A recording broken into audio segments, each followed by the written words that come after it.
एक समय की बात है। एक बंदर और एक घड़ियाल दोस्त बन गए। बंदर पेड़ पर रहता था, जबकि घड़ियाल नदी में रहता था। एक दिन घड़ियाल ने बंदर को नदी के किनारे बुलाया और कहा, बंदर, तुम इतने स्वादिष्ट फल खाते हो, क्या मुझे भी कुछ ला सकते हो? बंदर ने हंसते हुए कहा, ठीक है, मैं तुम्हारे लिए फल लाऊंगा। बंदर ने घड़ियाल के लिए फल तोड़े और नदी के किनारे आकर उसे दिए। घड़ियाल ने फल खाए और बहुत खुश हुआ।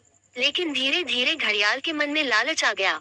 उसने सोचा, क्यों न बंदर को मारकर उसके शरीर को खा जाऊं। एक दिन घड़ियाल ने बंदर को नदी में आने के लिए कहा। बंदर ने सोचा कि घड़ियाल उसे फिर से फल मांगने आया होगा। लेकिन जैसे ही बंदर नदी के किनारे आया, घड़ियाल ने उसे पकड़ने की कोशिश की।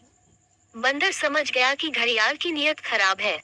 वह तुरंत पेड़ पर चढ़ गया और बोला, घड़ियाल, तुम मेरे साथ विश्वासघात कर रहे हो। मैं तुम्हारे लिए फल लाता था और तुम मुझे मारना चाहते हो। घड़ियाल ने माफी मांगी, लेकिन बंदर ने कहा, अब मैं तुम पर कभी विश्वास नहीं करूंगा। लेकिन फिर एक अजीब बात हुई। घड़ियाल ने बंदर से कहा, मैं तुम्हें मारना नहीं चाहता था, मैं तो बस तुम्हारी मदद करना चाहता था। मेरे पास एक खजाना है, जो नदी के तल में छुपा है। मैं चाहता था कि तुम मेरे साथ चलो और उसे ढूंढो। बंदर को घड़ियाल की बात पर संदेह था, लेकिन वह खजाने की बात सुनकर उत्सुक हो गया। उसने घड़ियाल से कहा, ठीक है, मैं तुम्हारे साथ चलूंगा, लेकिन अगर तुम मुझे धोखा दोगे, तो मैं तुम्हें कभी माफ नहीं करूंगा।